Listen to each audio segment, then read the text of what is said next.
Everyone, this is Steadfast 2277 with a brutal morning. It's freezing outside, but I'm still going to bring you a video.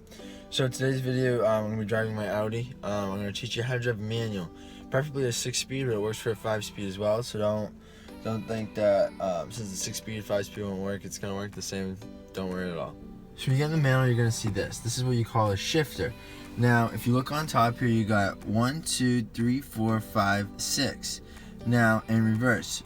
Now this is a 6-speed. If it was a 5-speed, it'd be, get rid of this, it'd be 1, 2, 3, 4, 5, and where 6 is, the reverse would be.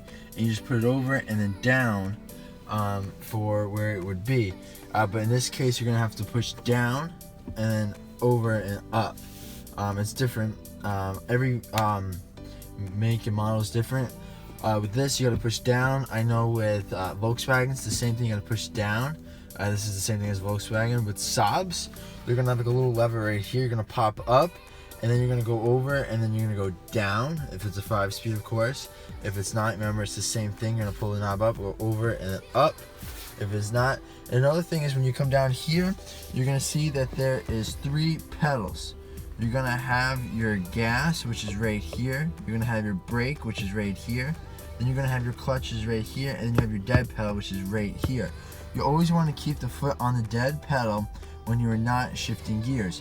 You want to do that because you never want to rest your foot on the clutch. You never want to do that because you could potentially wear it out, which is very expensive and is not good. Plus it doesn't smell good when you smoke the clutch. You're going to want to, before you even start the car, you're going to want to take your foot and you want to put it on the clutch.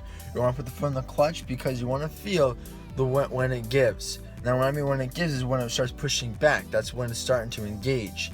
Now you're just going to push it in. Now I can do this even in drive.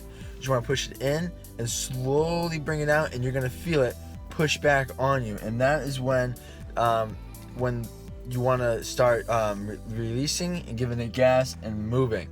You're going to start moving, and that means that the clutch is engaging. So you say, for example, you get your clutch and then you get your gas. What you're going to want to do is you're going to want to slowly release the clutch and then give it gas at the same time. Now you don't want to give too much gas because then you're going to smoke the clutch. You don't want to drop the clutch. You don't want to release the clutch too fast because then you're just going to stall. Now what I mean what you want to do is you want to do this. So you just want to slowly press the clutch in, right? And then you want to put your foot on the gas, and then you're going to slowly release the clutch pedal as you're giving it gas as you're in gear. Now I'm going to show you a demonstration of how to do it. So what you're gonna want to do is, what I'm gonna do right now is release the parking brake. Mine's electronic, so I just have to push the brake and push down, and it disengages. Some people have the lever. Now you want to make sure you always use the parking brake in a manual transmission because you don't have park. Okay. What you want to do is you want to push the clutch in. You're gonna come up over here. You're gonna take it. You're gonna put it in first, and you're gonna come back down here, and you're gonna slowly release and slowly give it gas as well. And now we're moving. And now to shift in the second gear, it's the same concept. Look at the RP games, 2500, you want to shift, push the clutch in, second gear, give it gas and slowly release it, and then you're still moving.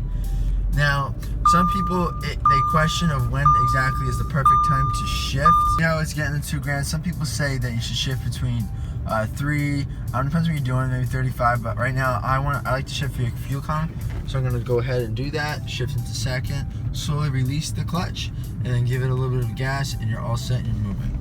It is very simple once you get the hang of it, but of course it can be a little bit scary at first because of the stalling. So this is going to be a tip of how to never stall your vehicle, and this is going to be key.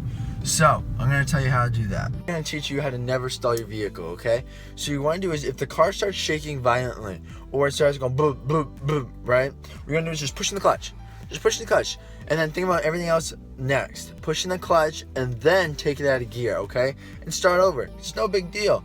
Most people start on cheap cars. Some people do start on expensive cars. It's okay. You're going to get the hang of it very quickly. It's not scary at all. It does become scary when you're in traffic, you're on a hill, and you're starting to learn like I did, and you start rolling back. Don't worry. You're going to roll back. It's not an automatic transmission. You're going to roll back. Some new vehicles now have park assist, where you're on a hill, it's gonna pick that up, and you're going to be fine. But most random transmissions do not have it. So another tip, when you're done driving, you turn the car off, you don't have park. So what you're gonna wanna do is, right, you're gonna wanna take the shift knob here, and what you're gonna wanna do is obviously pull the e-brake or press the button for the e-brake, and then depending on what you are, if you're on a hill, put it in first. If you're on a downgrade, put it in reverse. Now those are quick tips. You always want to put it in gear. Do not trust the e-brake all the time. You don't want to do that. Always, always, always use the put it in gear. Always put it in gear.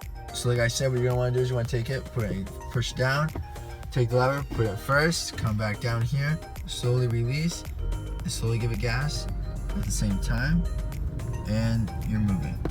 And put your foot back down the dead pedal, and you're moving. Now for reverse, just push in the clutch, put it in neutral. This is when you know you're in neutral. Always shake it. So you're gonna push in the clutch, take it out, put it in neutral, take your foot, depress the clutch, push it down, reverse. Right, same steps. Slowly give it gas, slowly release it, and then you're gonna start moving. Now we're going in reverse. It is very easy to do this. Don't be alarmed. It's simple. Don't get scared. It's gonna be all right. And that is how you drive a manual transmission. It's super easy. Take those tips in consideration, but always just pushing the clutch. Just pushing the clutch. Okay, just push it in when something seems like it's going wrong, and then just start over. Okay. And what you don't want to do is you don't want to push in the clutch, release it, and then give it a shit ton of gas, because then you're gonna smoke the clutch, and smoking the clutch smells, and it can be very expensive. So you're not gonna want to do that. So this is Steadfast 2277 with quick tips of how to drive a manual transmission. So take care. Have a great day.